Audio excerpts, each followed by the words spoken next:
Venus ഫുഡ്കോർട്ടിലേക്ക് എല്ലാവർക്കും സ്വാഗതം. ഞാൻ ഇന്ന് ഒരു ഈവനിങ് സ്നാക്കിൻ്റെ റെസിപ്പി ആയിട്ടാണ് എടുക്കുന്നത്.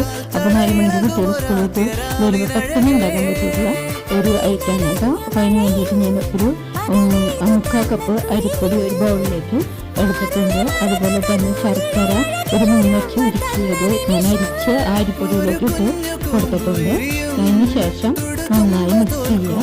ഇതേ പരുവത്തിലാണ് കേട്ടോ മിക്സ് ചെയ്യുമ്പോൾ നമ്മൾ പപ്പട ഉടക്കൊക്കെ ഉണ്ടാക്കുന്ന പരുവത്തിൽ മിക്സ് ചെയ്യാൻ ഞാൻ അതിൽ കുറച്ച് എള്ള് ചേർത്ത് കൊടുത്തിട്ടുണ്ട്. ജീരകം ഇഷ്ടമുള്ളവർക്ക് ജീരകം ഇടാം കേട്ടോ.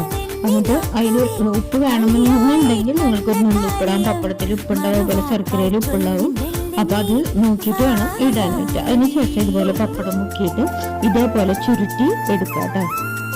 മാവ് ചുരുട്ടുമ്പോൾ കുറച്ചൊക്കെ പുറത്തേക്ക് പോകും. അപ്പോൾ അതിന് ശേഷം നമ്മൾ എണ്ണ ചൂടാകുമ്പോൾ ഇതുപോലെ കത്രിക വെച്ചിട്ട് അത് കട്ട് ചെയ്തിട്ട് ഇട്ട് കൊടുക്കുക. പാനിലേക്ക് വെളിച്ചെണ്ണയിലേക്ക് ഇട്ട് കൊടുക്കുക. അതുപോലെ തന്നെ നമുക്കിത് 2 എണ്ണം ഒരുമിച്ച് വെച്ച് ചുരുട്ടിയിട്ട് ഇതുപോലെ കട്ട് ചെയ്ത് വെച്ചതിന് ശേഷം എടുത്തിടാൻ പറ്റും കേട്ടോ. അങ്ങനെ വേണമെങ്കിൽ അങ്ങനെയും ചെയ്യാം. അപ്പോൾ പെട്ടെന്ന് നമുക്ക് ഉണ്ടാക്കിയെടുക്കാൻ പറ്റിയിട്ടുള്ള ഒരു സ്നാക്കാണ്. കുട്ടികൾക്ക് 4 മണിക്ക് വരുമ്പോൾ ഇഷ്ടപ്പെടാതിരിക്കില്ല. പപ്പടം ഇഷ്ടപ്പെടാത്ത കുട്ടികളില്ലല്ലോ. അപ്പോൾ പെട്ടെന്ന് അമ്മമാർക്ക് ഈസിയായിട്ട് ചെയ്ത് കൊടുക്കാൻ പറ്റിയിട്ടുള്ള ഒരു സ്നാക്കാണ് കേട്ടോ. പത്തിരിപ്പൊടിയാണ് കേട്ടോ ഉപയോഗിച്ചിരിക്കുന്നത്. നൈസ് അരിപ്പൊടി ആണ്. ഇതുപോലെ നല്ലപോലെ മുരിഞ്ഞ് വരുമ്പോൾ നമുക്ക് നല്ല ക്രിസ്പി ആയിട്ട് കിട്ടും. അപ്പോൾ നമുക്കത് കോരി മാറ്റിയെടുക്കാം. ഇത് നമുക്ക് ടിന്നിലാക്കി അടച്ചു വെച്ചിട്ട് കുട്ടികൾ വരുമ്പോൾ കൊടുക്കാനും നല്ലതാണ് കേട്ടോ. അപ്പോൾ കരിഞ്ഞു പോവാതെ ശ്രദ്ധിക്കണം. പപ്പടം ആയതുകൊണ്ട് പെട്ടെന്ന് മുരിഞ്ഞു വരും.